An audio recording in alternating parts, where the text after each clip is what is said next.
Assalamualaikum warahmatullahi wabarakatuh. Salam pembelajaran. Perkenalkan, nama saya Catur Susanisi, Eskom MSI, dosen tetap pada program studi D4 Manajemen Teknologi Keimigrasian Politeknik Pengayoman di bawah Badan Pengembangan Sumber Daya Manusia Kementerian Hukum Republik Indonesia. Dalam kesempatan ini saya akan menjelaskan dalam mata kuliah yang saya ampu, yaitu praktik dokumen perjalanan keimigrasian dalam rangka unjuk tridharma perguruan tinggi di bidang pengajaran. Berikut adalah pengalaman mengajar sebagai dosen di Prodi Manajemen Teknologi Keimigrasian yang bergabung di Agustus 2017 hingga sekarang di Politeknik Imigrasi, yang sekarang melebur menjadi Politeknik Pengayoman Indonesia di Februari 2025 dan mempunyai pengalaman mengajar di mata kuliah Pancasila, Kewarganegaraan, Aplikasi Manajemen Perkantoran, Sistem Informasi Manajemen Keimigrasian, Praktek Dokumen Perjalanan Keimigrasian, Hukum Kewarganegaraan, serta Pendidikan Bela Negara dan Integritas. Pada kesempatan ini saya menjelaskan dalam mata kuliah yang saya ampu, yaitu praktik dokumen perjalanan keimigrasian dalam rangka unjuk tridharma perguruan tinggi di bidang pengajaran. Di kesempatan ini pula saya membaginya menjadi 5 bagian. Yang pertama adalah deskripsi mata kuliah, yaitu praktek dokumen perjalanan keimigrasian. Kedua adalah delivery, penjabarannya tentang capaian pembelajaran mata kuliah dan sub CPMK dan materi pembelajaran. Kemudian yang ketiga adalah interaction, terkait tentang penjelasan dari proses pembelajaran di dalam kelas, di mana ada interaksi antara saya selaku pengajar dan peserta didik. Keempat adalah assessment, yaitu sistem penilaian, di mana dalam penilaian ini saya membaginya menjadi 3, yaitu tugas, UTS, dan UAS. Di dalam tugas ini saya mengkompilasikan juga ada namanya tugas perorangan, tugas kelompok, kemudian kompilasi juga dengan UTS dan UAS. Yang terakhir, kelima adalah rekaman video proses pengajaran. Di sini saya mengambil proses pembelajaran di pertemuan pertama terkait dengan pengertian, sejarah, dan fungsi dari dokumen perjalanan keimigrasian. Pada kesempatan ini saya akan menjabarkan mata kuliah praktik dokumen perjalanan keimigrasian, kode mata kuliah TKK garis datar 1204, semester 2 genap, bobot 4 SKS, terdiri dari teori dan praktek. Sedangkan deskripsi mata kuliah ini membekali peserta didik agar memiliki kemampuan memahami, menyimulasikan penerbitan dokumen perjalanan keimigrasian, serta menerapkan dalam pelaksanaan tugas dan fungsi keimigrasian. Mata kuliah ini menggabungkan antara materi dan praktik dalam rangka untuk mempersiapkan praktisi imigrasi yang profesional di bidang keimigrasian. Berikut saya akan menjelaskan capaian pembelajaran mata kuliah dokumen perjalanan keimigrasian yang saya bagi menjadi 7 capaian pembelajaran mata kuliah dokumen perjalanan keimigrasian. Tetapi di sini saya akan fokus kepada capaian pembelajaran mata kuliah yang pertama yang berkaitan dengan pengertian, sejarah, dan fungsi dokumen perjalanan keimigrasian, di mana sub capaian pembelajaran mata kuliah pertama ini mempunyai harapan bahwa peserta didik dapat mengerti tentang dokumen perjalanan keimigrasian, dapat memahami sejarah dan fungsi dari dokumen perjalanan keimigrasian. Berikut adalah penjelasan interaction, yaitu metode pembelajaran, di mana dalam metode pembelajaran ini dilakukan secara tatap muka langsung di ruang kelas yang telah ditentukan, bukan secara daring. Selanjutnya adalah assessment tentang sistem penilaian, di mana komponennya ada 3, yaitu tugas, bobotnya adalah 30%, UTS bobotnya 30%, dan UAS sendiri bobotnya adalah 40%. Selanjutnya adalah tentang sistem penilaian yang tadi telah saya sebutkan. Di dalam tugas ini terdiri menjadi 3, tugas perorangan dan keaktifan di dalam kelas, kemudian tugas kelompok yang saya bagi menjadi 4 kelompok. Kemudian tugas selanjutnya adalah resume tentang materi perkuliahan. Kemudian sistem penilaian UTS dan UAS ini saya bagi menjadi 2, yaitu adanya pilihan ganda dan esai yang harus dikerjakan oleh peserta didik. Yang selanjutnya tentang materi perkuliahan, di mana saya bagi menjadi 5. Pertama, terkait tentang pengertian sejarah fungsi dokumen perjalanan keimigrasian. Yang kedua, jenis-jenis dokumen perjalanan keimigrasian dan peraturan, baik berupa undang-undang maupun peraturan Menteri Hukum dan HAM. Ketiga adalah simulasi penerbitan penggantian paspor biasa melalui aplikasi, walk-in, paspor hilang atau paspor rusak, dan perubahan data melalui walk-in. Keempat adalah simulasi penerbitan penggantian paspor biasa bagi pemohon kelompok rentan atau berkebutuhan. Kemudian SPLP, yaitu surat perjalanan laksana paspor dan fasilitas batas, serta teknik wawancara dalam penerbitan dokumen perjalanan keimigrasian. Dan yang terakhir adalah fitur pengamanan jenis pemalsuan, jenis pemeriksaan dari dokumen perjalanan keimigrasian, kemudian perhitungan MRZ atau Machine Readable Zone pada dokumen perjalanan keimigrasian. Selanjutnya adalah tentang referensi, di mana dalam referensi ada penjelasan tentang peraturan terkait. Yang pertama atau A adalah Undang-Undang Nomor 16 2011 tentang keimigrasian. B, Peraturan Pemerintah Nomor 31 Tahun 2013 tentang peraturan pelaksanaan Undang-Undang Nomor 6 Tahun 2011 tentang keimigrasian beserta peraturan perubahannya.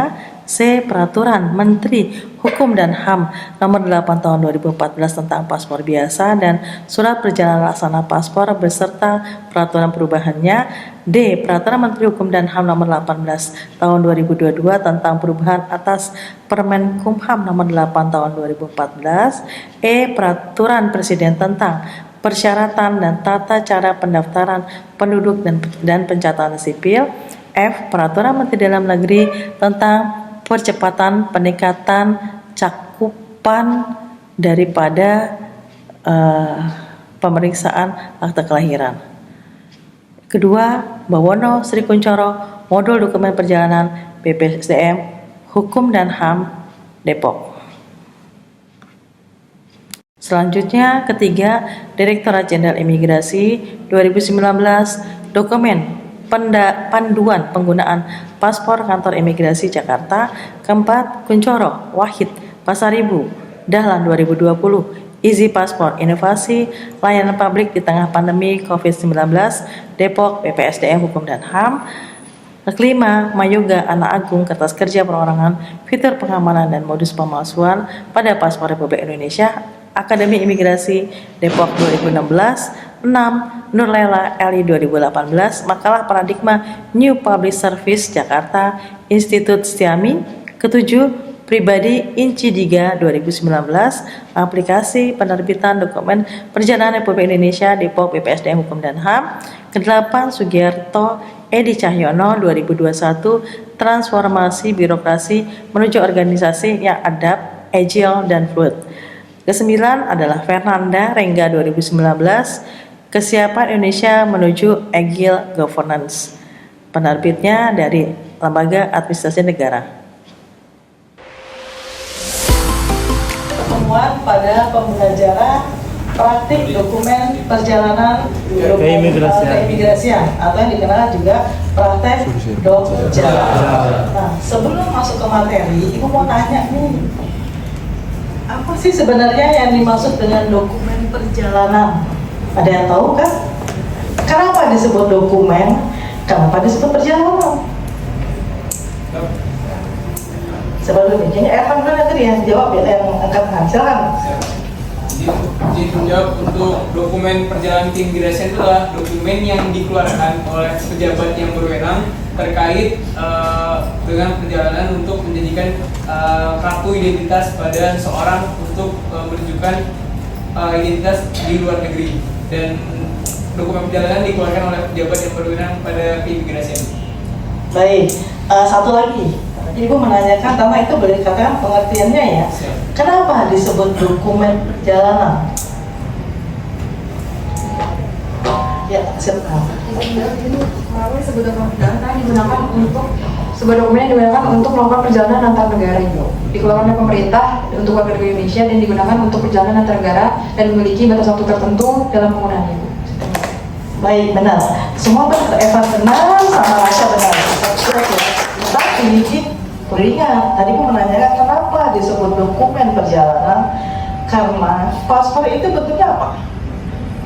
Buku kecil, berarti disebut juga dokumen. Karena sebelum kita membuat paspor, pasti kan dia nanti kantor imigrasi kan, ada persyaratan yang harus dipenuhi di dalam pembuatan paspor. Itu namanya dokumen. Bukunya juga selalu dinamakan dengan dokumen. Ya. Kalau tadi pengertiannya itu benar sekali ya, tapi kalau kita breakdown untuk pengertian dokumen perjalanan, dokumen itu berupa persyaratannya sama bukunya, itu disebut dengan dokumen.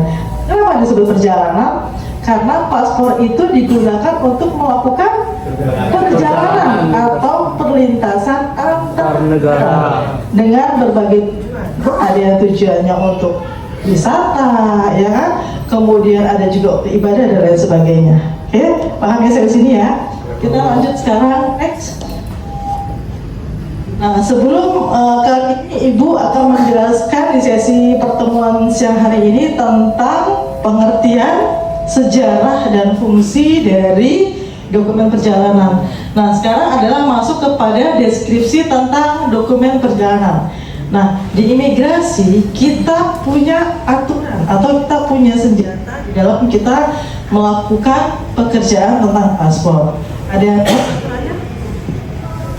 silakan, Nesa. Ibu, kalau untuk di negara Indonesia kita mengacu pada Undang-Undang Nomor 6 Tahun 2011 tentang imigrasi. Ya, berarti undang-undangnya adalah Undang-Undang Nomor 6 Tahun 2011 tentang imigrasian. Isinya di pasal berapa tadi? Apa isinya? Di pasal ayat 1. Pasal 1 ayat 13. Bisa dibacakan? Jadi Bu, Pak, untuk pasal 1 ayat 13 Undang-Undang Nomor 6 Tahun 2011 yang berbunyi, dokumen perjalanan adalah dokumen resmi yang dikeluarkan oleh pejabat yang berwenang dari suatu negara, perserikatan bangsa-bangsa, atau organisasi internasional lainnya untuk melakukan perjalanan antar negara yang memuat identitas pemegang. Ya, maka itu disebut dokumen perjalanan adalah dokumen resmi. Kenapa disebut dokumen? Karena berbentuk buku dan ada persyaratan sebelum diberikan paspor, yaitu ada persyaratan paspor yang harus dipenuhi ya, maka disebut dengan dokumen. Dikeluarkan oleh pejabat yang berwenang. Di sini maksudnya adalah pejabat imigrasi. Baik, benar. Kemudian kita lanjut ke kemudian ada lagi yang memuat untuk melakukan perjalanan antar negara yang memuat identitas pemegangnya. Apa yang disebut dengan identitas pemegangnya? Data diri. Angkat-angkat, coba yang di belakang, masnya? Siapa namanya, Dek? Izin ngobrol diri, Taruna Muda Badan Imigrasi Angkatan 26, nama Fajar Rizky, Prodi Ya. Hukum Pemerintahan. Fajar, silakan Pak Fajar. Izin menjawab untuk identitas pemegang ini maksud dalam pasal tersebut yaitu meliputi data diri, yaitu nama, tanggal lahir, serta terdapat MRZ atau nomor paspor pemegang. Ya, benar sekali. Kita kasih plus. Jadi yang disebut dengan memuat identitas pemegangnya di dalam paspor itu pertama ada foto si pemilik paspornya, benar kan? Oh, ketahuan nih pemilik paspornya, dia laki atau perempuan. Kemudian ada identitas lainnya seperti tempat namanya, setelah foto ada namanya. Kemudian ada tempat tanggal lahir. Kemudian ada issue paspornya, ada expired paspornya, kemudian ada MRZ yang dibaca oleh mesti credible zone. Nah, kemudian di Undang-Undang Nomor 6 juga sama tahun 2011 ini di ayat 1 di pasal 1 pasal 1 ayat 16 menyebutkan bahwa tolong dibaca. Paspor Republik Indonesia yang selanjutnya disebut paspor adalah dokumen yang dikeluarkan oleh pemerintah Republik Indonesia kepada warga negara Indonesia untuk melakukan perjalanan antar negara yang berlaku selama jangka waktu tertentu. Sekarang kita lihat pengertiannya di pasal tadi sudah sebutkan ayat 1 pasal 13 secara mendunia paspor ya. Kalau ini secara paspor RI. Paspor RI pengertiannya adalah paspor adalah dokumen yang dikeluarkan oleh pemerintah Indonesia. Karena paspornya paspor RI, berarti yang mengeluarkan adalah paspor Indonesia. Kalau paspornya paspor Singapura, yang mengeluarkan adalah paspor negara Singapura. Karena ini paspor RI, berarti yang mengeluarkan adalah pemerintah Indonesia. Kepada siapa? Kepada warga negara Indonesia. Jadi paspor RI ini hanya bisa diberikan oleh WNI asli ataupun WNI keturunan yang sudah menjadi WNI dengan di proses naturalisasi dengan dibuktikan dengan adanya dia sah sebagai WNI-nya, baru bisa diberikan paspor. Untuk melakukan perjalanan antar negara, jadi kemana aja bisa berwisata, ibadah, belajar di luar negeri bisa, dengan berlaku selama jangka waktu tertentu. Berapa lama sekarang paspor berlakunya tahu? Izin. Anggatannya? Izin Bu, ada yang 5 dan ada yang 10 tahun. Iya, paspor ada yang 5 tahun dan 10 tahun. Ya, fungsinya sama. Oke, next. Sekarang tadi sudah masuk ke pengertian paspor dan alhamdulillah adik-adik semua sudah memahami ya. Sekarang masuk ke istilah paspor. Paspor ini zaman dulu, zaman beberapa tahun silam yang lalu itu kan orang melakukan perdagangan ya. Kapal-kapal besar itu melakukan perlintasan antar negara menggunakan kapal besar. Apa dikenal dengan istilah seaport kan? Seaport berarti pelabuhan, kita melakukan perlintasannya melalui pelabuhan laut. Dan dokumen yang dikeluarkannya oleh zaman dulu tuh oleh pemimpin Eropa bagi para pelancong yang akan masuk ke suatu negara. Kemudian dokumennya itu berisi macam-macam. Kalau zaman dulu itu kan dia berisi bukan buku ya, ada berupa lembaran kertas, nanti ada sini yang berisi berapa sih namanya, yang si pemegang paspor itu, kemudian ada dari daerah atau negara mana dia berasal. Kemudian selain daftar kota dan negara tertulis, dokumen juga para pelancong dilarang untuk pergi atau singgah di kota atau negara tersebut. Maksudnya di sini adalah selain dari daftar kota dan negara yang tertulis, jadi di dalam paspor itu zaman dulu harus ada nama negara yang bisa disinggahi. Kalau tidak ada, dia tidak bisa masuk ke daerah itu, ke negara itu.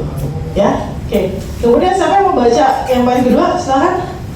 Yang di belakang ya. Menilik sejarah, keberadaan dokumen perjalanan telah dimulai jauh sebelum peradaban modern saat ini. Beberapa sumber menyatakan bahwa dokumen perjalanan pertama dikeluarkan pada tahun 450 sebelum Masehi oleh King Antraxerxes, seorang raja Persia. Pada saat itu, raja memberikan sebuah surat kepada seorang utusan bernama Nehemia yang berisi permohonan kepada para gubernur di daerah Sungai Eufrat untuk dapat melindungi pemegang surat ini dalam perjalanannya menuju Judea. Surat itulah yang saat ini dikenal sebagai paspor. Ya, zaman dulu kalau kita melakukan perlintasan, zaman raja-raja dulu tuh berpikir berupa lembaran. Harus ada surat yang diberikan oleh raja untuk siapa yang ditugaskan untuk melakukan perjalanan. Nah, itu sebagai disebut dengan paspor. Sama ya, ini tentang sejarah dokumen perjalanan juga di tahun 1414 Masehi yang dibuat oleh Inggris juga sama. Paspor ini sebagai oleh pemiliknya dari mana dia berasal. Dia melakukan dari setiap mereka mau perjalanan melintasi antar negara pasti menggunakan paspor. Hanya saja zaman dulu bukan berbentuk buku, bentuknya berupa lembaran kertas. Ini sama ya. Kita next selanjutnya. Nah, ini adalah contoh paspor zaman dulu ini. Ini pengeluaran dari negara Inggris, British. Ini contohnya ya, aslinya berwarna merah oranye.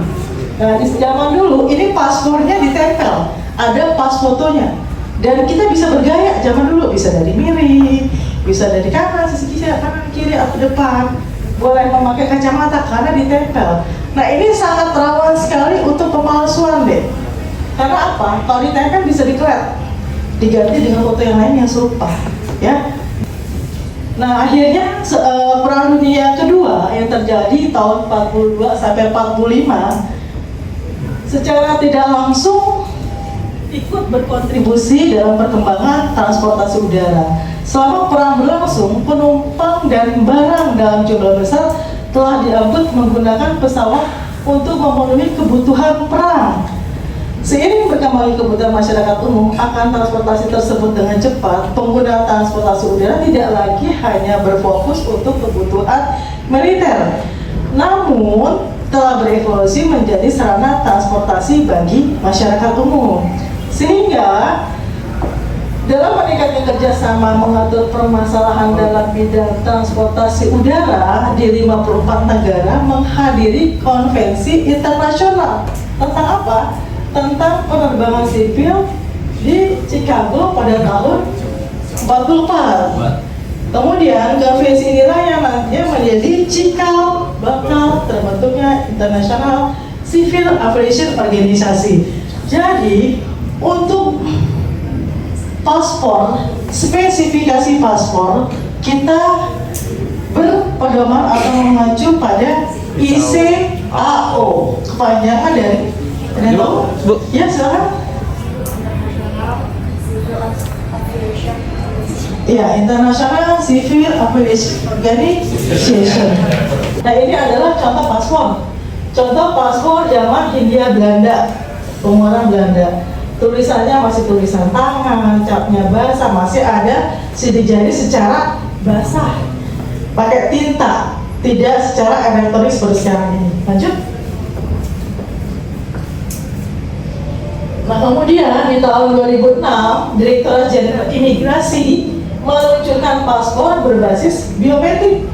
Dalam pemrosesan penerbitannya menggunakan, kenapa disebut biometrik? Pemindaiannya mulai biometrik dengan sidik jari secara kesisteman dan dilihat dari iris mata, korea matanya.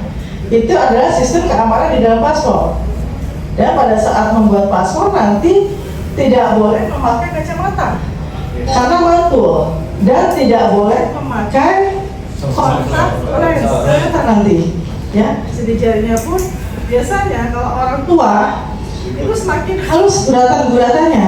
Jadi 10 sidik jari ini harus dipindai. Tetapi jika pun ada yang tidak bisa dipindai, minimal 1 atau 2 jari bisa diambil karena data itu masuk ke dalam sistem. Lanjut.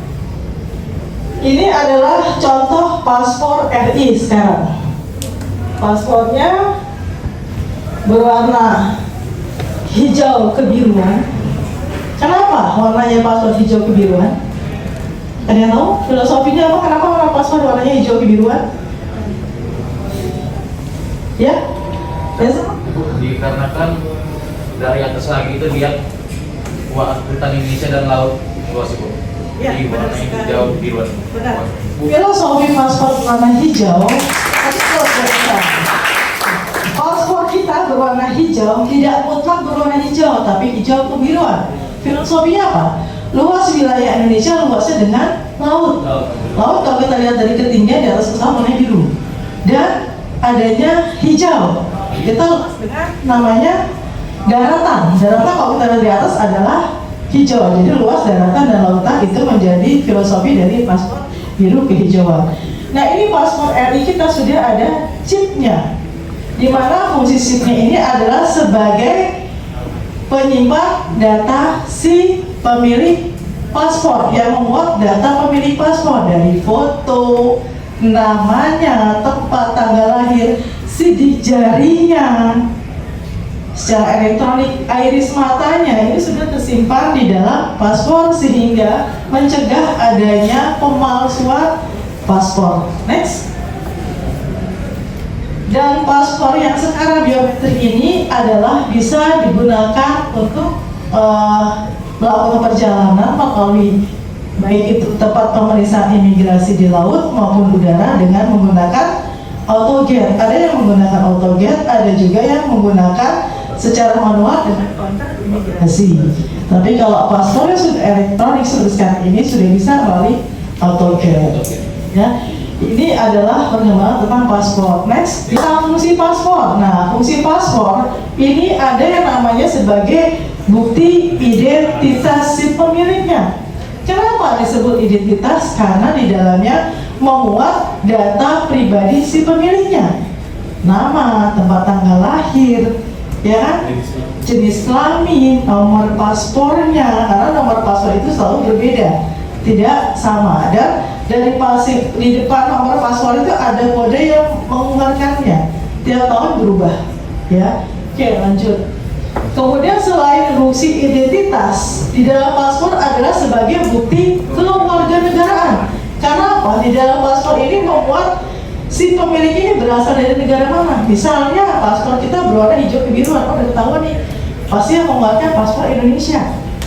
Ada juga paspor berwarna merah. Paspor merah seperti paspor dikeluarkan oleh Singapura maupun Australia. Tetapi paspor hijau kebiruan ini identik adalah yang mengeluarkan adalah dari Indonesia. Itu disebut sebagai bukti kewarganegaraan. Jadi paspor itu ada dua bukti. Yang pertama sebagai bukti apa tadi? Bukti ya identitas pemiliknya, dan kedua adalah sebagai kewarganegaraan. Baik. Ada lagi next? Satu lagi, tadi sudah dua, bukti identitas, bukti kewarganegaraan, dan yang terakhir adalah alat pengawasan negara terhadap penggunanya. Apa sih maksudnya? Yang tahu nggak? Kenapa disebut pengawasan terhadap penggunanya? Ya, coba yang lain tadi bahasnya sudah, ada lagi yang lain yang menjawab? Kenapa disebut bukti pengawasan?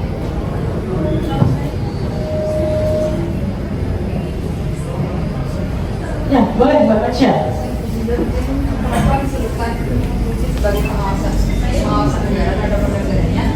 Karena dari paspor sendiri itu kita bisa melihat kapan tanggal masuk dan kapan tanggal keluar. Itu bisa melihat bagaimana dan berapa lama bertempat atau bersinggah di negara ini. Baik, di dalam paspor, apalagi sekarang paspor sudah elektronik ya, dan kita menggunakan biometrik, menggunakan autogen. Perlintasannya ada di TPI, BTP di darat, laut maupun udara. Di situ ada track recordnya, data perlintasannya. Si Pulang misalnya, warga negara Indonesia, kemana aja dia pernah melintas keluar Indonesia? Mas dari mana, keluar dari mana? Ya kan, ada yang masuk misalnya melalui Bandara Soekarno-Hatta, tapi belum tentu dia masuk dari TPI Soekarno-Hatta, belum tentu keluar di Soekarno-Hatta, bisa di Batam misalnya, ya kan? Tetapi data perlintasnya akan kelihatan berangkat dari mana, masuk dari mana, semua masuk ke dalam sistem. Itu disebut alat pengawasan terhadap penggunanya. Seperti yang disampaikan oleh Pak Indradi, adalah dokumen utama untuk melakukan perjalanan antar negara. Keberadaan dokumennya, perjalanan khususnya paspor kebangsaan juga memiliki fungsi sebagai pengawasan terhadap warga negaranya, karena mengedepankan unsur dari pelayanan publik juga harus mempertimbangkan unsur pengawasannya. Jadi kalau ada misalnya orang itu terlibat misalnya korupsi, langsung paspornya ditahan, diberikan, dilaporkan dulu ke Direktorat Jenderal Imigrasi. Kalau dia masuk ke persidangan, ada suratnya bahwa nama si Pulang ini tidak boleh keluar dari Indonesia, paspornya langsung di blacklist, ditarik, dilakukan penarikan paspor oleh petugas imigrasi untuk dilakukan pengawasan terhadap kasusnya. Benar nggak si Pulang ini kena kasus? Maka itu disebut juga sebagai alat pengawasan. Oke, dari sini bisa diterima semuanya? Sudah Ibu kemukakan tentang pengertian sudah, kemudian sejarah dan fungsinya. Oke, kalau itu Ibu mengucapkan terima kasih atas pertemuan hari ini. Mari kita tutup dengan ucapan lafal alhamdulillah. Alhamdulillah.